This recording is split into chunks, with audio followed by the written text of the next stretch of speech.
नमस्कार दोस्तों। जैसा कि आपको पता है कि अभी बिहार में बीपीएससी शिक्षक भर्ती 4.0 आने वाला है।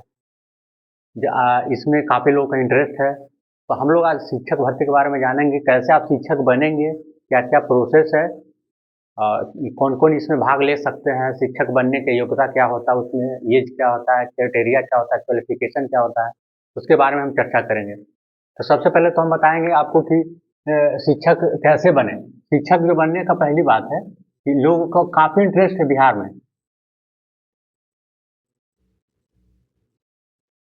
समझे? पहला पॉइंट आपके सामने हो गया कि शिक्षक कैसे बनें। शिक्षक बनना देखिए इतना भी आसान नहीं है। आपको किसी के भविष्य के आपके ऊपर ज़िम्मेवारी होता है। बिहार के वृद्धि के लिए ज़िम्मेवारी आपके ऊपर हो जाता है। तो ये तो हो गई शिक्षक बनने की बाद की बात है। देखिए शुरुआत दौर में शिक्षक कैसे बने, हम एकदम शुरू से एक-एक पॉइंट पे हम ध्यान देंगे और आपको पूरी जानकारी देंगे। आप वीडियो में सिर्फ बने रहिएगा और अगर अच्छा लगे तो चैनल को साथ ही साथ सब्सक्राइब करते रहिएगा और लाइक का बटन ज़रूर दबाइएगा। देखिए, पहली बात तो शिक्षक कैसे बने? इसका प्रोसेस है आप पहले तो कम एज में भी शिक्षक बन सकते हैं। कैसे? उसके बाद बताते हैं आपको। पहली बात है पहला पॉइंट अगर हम आपको बताएँगे तो इंटर के बाद यानी कि जो 12th होता है, 12th के बाद आप डीलिट कर सकते हैं।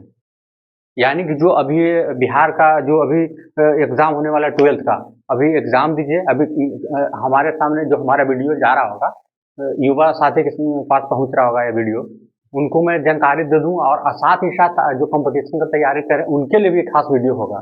क्योंकि अगर आप देखें तो जो स्टूडेंट 12th एग्ज़ाम देने वाले हैं, अभी डीएलएड के लिए एंट्रेंस फॉर्म के लिए फॉर्म आया हुआ है, जो कि 22 तारीख को इसका ऑनलाइन होने वाला है। तो आप जो भी स्टूडेंट 12th का एग्ज़ाम देने वाले वो भी भर सकता है।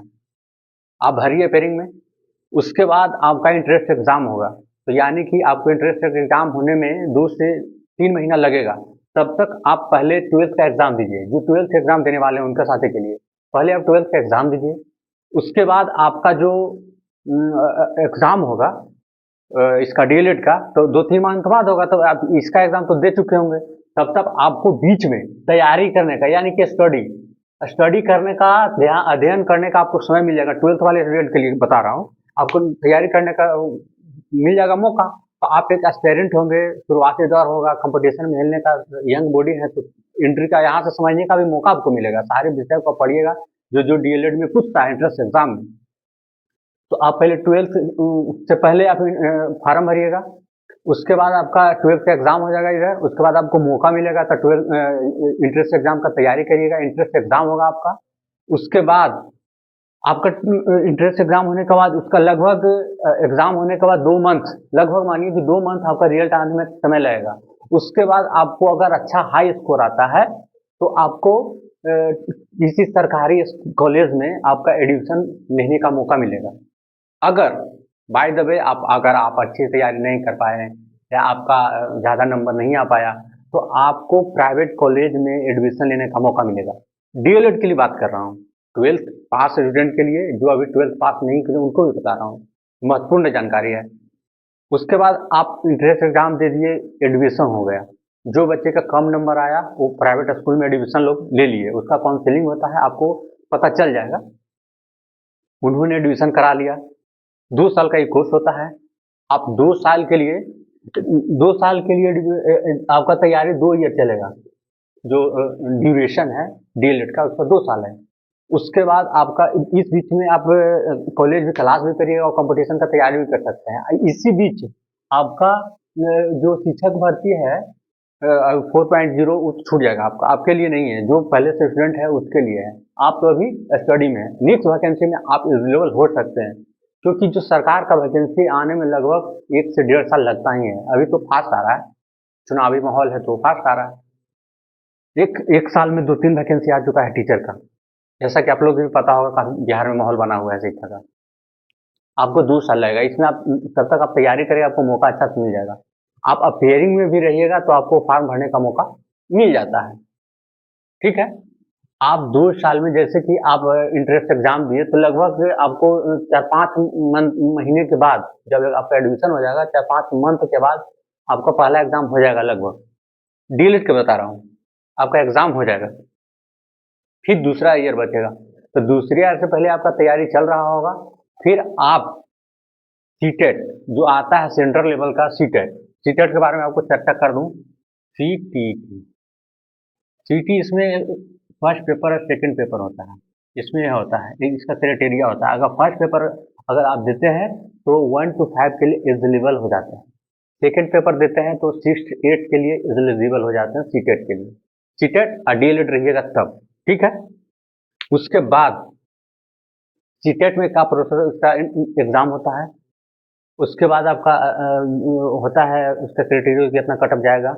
उसके बाद आप पास हो जाते हैं तो आपका वैकेंसी आएगा यहाँ से, जैसे बीपीएससी शिक्षक भर्ती आया तो उसका एग्जाम आएगा, आप एग्जाम आएगा यानी कि 5.0 आएगा, तो आप उसमें एलिजिबल होंगे, तो उसमें आप सीटेट पास हो जाइएगा। सीटेट है जो कि इसमें भ्रम में मत रहिए, सीटेट साल में 2 बार आता है, ठीक है। तो आप इसको तो तब तक इसको कोर्स पूरा करने में इसको आप दे सकते हैं, इसी बीच में आपको ई दे दीजिएगा। आप तो फ्री नहीं है, आप कहीं ना कहीं डिग्री ले रहे हैं, आपका समय बर्बाद नहीं हो रहा है। इस बीच में आप सीटेट पास कर जाएंगे तो आपको 2-3 मौका मिल जाएगा। यहाँ अगर 2 साल है तो यहाँ से 6 मंथ पे माने कि 2 साल में 2 बार आता है, तो आपको 4 बार मौका मिलेगा सीटेट देने के लिए। सोचिए आप फायदे में हैं, इस मौका को नहीं गंवाना चाहिए। जल्दी अगर नौकरी लेना चाहते हैं, कम एज में नौकरी लेना चाहते हैं तो आपके लिए फायदा होगा। ये हो गया। उसके बाद आपका फार्म आया, आप फार्म अप्लाई कर सकते हैं, सीटेट पास रहिएगा फार्म अप्लाई कर सकते हैं। अगर आप 12th पास करके फिर अगर ग्रेजुएशन पास करते हैं तो आप अपॉर्चुनिटी तो पहले से ही आपको मिल चुका होगा शिक्षक बनने का। उसके बाद आप कंपटीशन के लाइन में जा सकते हैं। कंपटीशन यानी कि बोले तो सेंट्रल जॉब हो जाएगा आपका, आपके लिए स्टेट का जॉब हो जाएगा। अगर बिहार से हैं या किसी अदर स्टेट, यूपी से हैं या किसी भी अदर स्टेट से हैं, तो आप एग्जाम, स्टेट एग्जाम के लिए एलिजिबल रहेंगे, ताकि कि आपको जानकारी होगा कि कंपटीशन की दुनिया क्या होता है। आप उस दौरान कंपटीशन की दुनिया में आ चुके होंगे, आपका नॉलेज हो चुका होगा, आप किसी भी फील्ड में फॉर्म भर सकते हैं। ऐसे तो आपका मेन पर्पस होगा टीचर के लिए, अब सेंट्रल भी निकलता है टीचर, नवोदय एग्जाम हो गया, और कई अच्छे तरह के है जो संस्था आप फॉर्म भर सकते हैं टीचर के लिए। आप बेरोजगार नहीं रहिएगा, मानिए कैसे नहीं रहिएगा, इस पॉइंट पे हम जाते हैं। पहली बात आपको देखिए बेरोजगारी कैसे हटेगी। आप सीटेट कर लिए, आपको 2 साल का डीएलएड हो गया, आप अगर सरकारी जॉब नहीं होता है तब तक होना तो है, क्या तैयारी कर रहे हैं, इस बीच में आप बच्चों को पढ़ा सकते हैं या प्राइवेट स्कूलों में पढ़ा सकते हैं, या फिर आप कोचिंग भी चला सकते हैं। कोचिंग चलाइएगा क्योंकि आपके पास स्किल होगा, आप टीचर का डिग्री लिया है तो आपके पास स्किल है, तो आप प्राइवेट में जाएं या सरकारी में जाएं, आपको तो पढ़ाना कहीं भी है। लेकिन आप अगर बेरोजगार हैं तो आपके पास एक अपॉर्चुनिटी ये मिल गया कि आप खुद, किसी सरकार पे भरोसा नहीं है, किसी और अन्य लोगों पे भरोसा आपका नहीं है, आप खुद टीचर बन गई है, अब पैसा कमाने का, इनकम जनरेट करने का एक आपका रास्ता मिल गया कि आप यहाँ से आप ये सब पास किए, आपके पास क्राइटेरिया है, डिग्री है, आपके पास एक्सपीरियंस आ चुका होगा शिक्षक का, आप प्राइवेट में कहीं भी पढ़ा सकते हैं। किसी भी स्कूल में जाइएगा, आप रिज्यूम दीजिएगा, आपको सेलेक्ट करेगा जिस तरह से आपका रहेगा एजुकेशन डिग्री और एक्सपीरियंस के अनुसार आपको कॉलेज जो जो ढेर सारा प्राइवेट स्कूल है वो हायर करती है, उसके पास आप रिज्यूम दीजिएगा, आपको वहाँ से रिक्वायरमेंट निकलता है। हर एक स्कूल में रिक्वायरमेंट जरूरत होती है कई विषयों के लिए, तो आपको तो वहाँ से तो बेरोजगारी दूर होती है। थर्ड, अगर आप दूसरा ऑप्शन अगर फिर जाते हैं आप, तो आप दिन भर में आप कोचिंग सुबह शाम चला ही सकते हैं, सुबह या शाम में भी चला सकते हैं, तो आप कैसे शेड्यूल आप सेट करिए तो आप पे निर्भर करता है।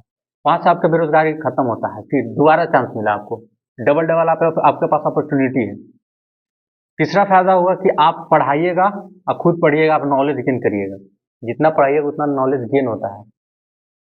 आप अगर डॉक्टरी क्षेत्र में है या मास्टरी क्षेत्र में हो, जितना आप जिस चीज़ को करते हैं इसमें और आपको एक्सपीरियंस बढ़ता है, जितना नॉलेज आता है। यहाँ पे हो गया आपका बेरोजगारी खत्म है यहाँ पे। साथ ही साथ आप कंपटीशन की दुनिया में है ही, तो आपको बेरोजगारी तो पहले ही खत्म होगी। किसी सरकार पे आप आश्रित नहीं रहिएगा। ये रहा फैक्ट इस वीडियो का, और इस वीडियो में हमको बताने का यही मकसद था कि आप कैसे बनिएगा। अगर आप इससे संबंधित, टीचर बनने से संबंधित आपका कोई भी अगर प्रश्न होगा तो आप हमें कमेंट कर सकते हैं, मैं आपके हर एक कमेंट का जवाब देने का कोशिश करूंगा। जैसा कि देख सकते हैं ये बोर्ड है बस। आपको अगर कोचिंग भी चलाते हैं, आप अगर सोचते हैं कि हम कोचिंग कैसे चलाएं, हालांकि इसका फुल जो वीडियो है हम नेक्स्ट वीडियो में लाएंगे, लेकिन अगर छोटा सा आप इससे चाहते हैं रिव्यू तो हम आपको बता देता हूँ। ये वीडियो अगर मानिए अगर बोर्ड देख रहे होंगे, इतना बड़ा सा बोर्ड है, इसमें ज़्यादा कुछ पैसा खर्चाता नहीं है। 4 से 5 या 600 रुपए के आसपास आपको मिल जाएगा अच्छा से अच्छा क्वालिटी का। अब पढ़ाना ही तो है, क्वालिटी क्या मायने करता है। आपको पढ़ाना है, आपके में अगर क्वालिटी है तो कोई भी बोर्ड पे पढ़ा सकते हैं। बच्चे होंगे, पढ़ाइएगा, बस शुरुआत कीजिए, आपका आपको बेरोजगारी दूर हुआ, आपका रोजगार मिल गया। बहुत बड़ा नहीं आता है, बस छोटा आपका आसपास में बच्चे होंगे, 10 का 12 का बच्चे होंगे, पढ़ा सकते हैं। 1 से 7 तक, 1 से 9 तक जितना पढ़ा सकते हैं, आप स्वतंत्र हैं। आप वहाँ से फायदा उठा सकते हैं। जैसा कि आप देख ही रहे हैं, काफ़ी अच्छा बोर्ड लग रहा है, आपको भी अच्छा से दिख रहा होगा। बाकी हमारे वीडियो के बारे में आप क्या सोचते हैं, आप हमें कमेंट करिए। बाकी मिलते हैं नेक्स्ट वीडियो। फिलहाल के लिए जय हिंद दोस्तों।